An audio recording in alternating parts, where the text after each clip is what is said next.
You have to spend a little time, gear your bike up, put everything on it that you're going to take with you on your big trip, and go out and ride. This area is fairly close to my home in Colorado here, but it's a great practice area, and you owe it to yourself to prove to yourself that you can negotiate this stuff before you're out in the middle of, say, Siberia, and it all comes down to you suddenly.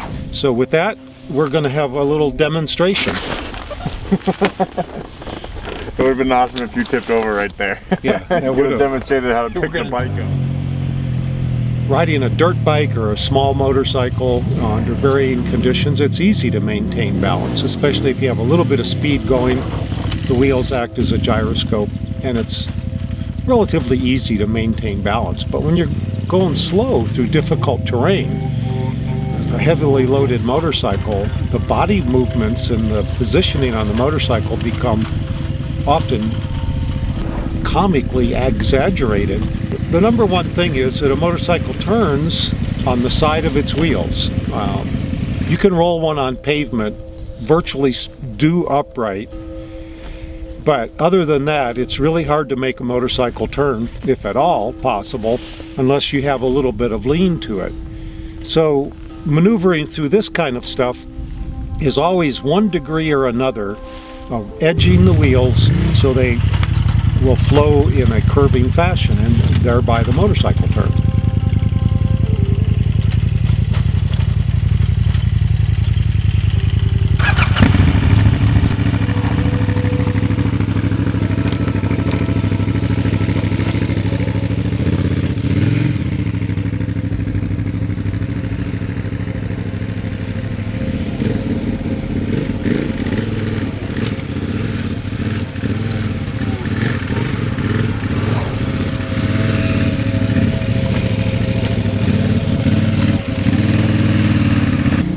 Tight turns in sandy conditions require that you get way off on the outside of the bike with the bike leaned into you, sort of like this.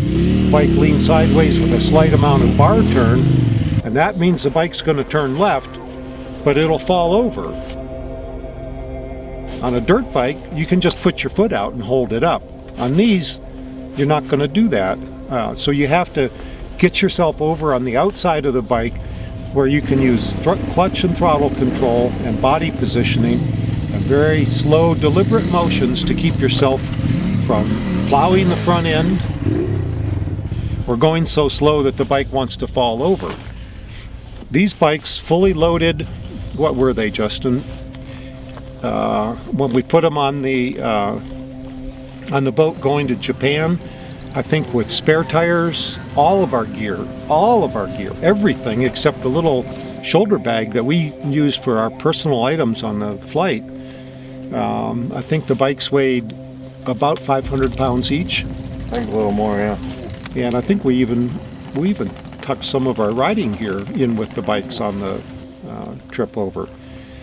So 500 pounds nominally for most places that you're going to try to ride on a bike like this.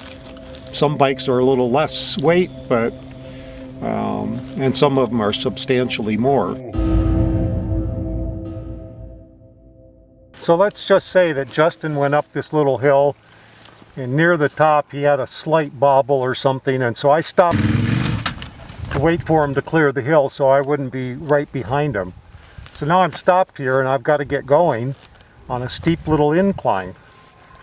And it's really handy to not have to turn the bike around, go down the hill, and then come at it with momentum.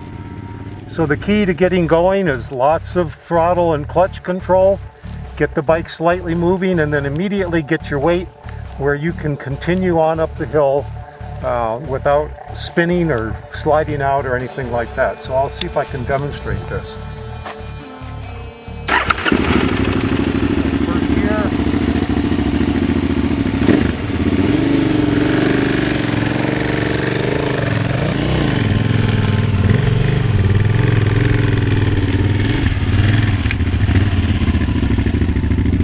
When you're out in the middle of Mongolia, say, and you just have a silly little fall down, you can either hurt yourself or your bike in a way that can interrupt your trip. So being able to avoid falling down 40 times is really worth it. And it just takes going on the machine that you're going to use fully loaded and spend some time working at it. Practice hard at it. More time spent, the higher your skill level, the more you'll be ready for surprises. We will see. Америка, Россия, дружба. Байкеры, Байкеры. Америки, России, дружба.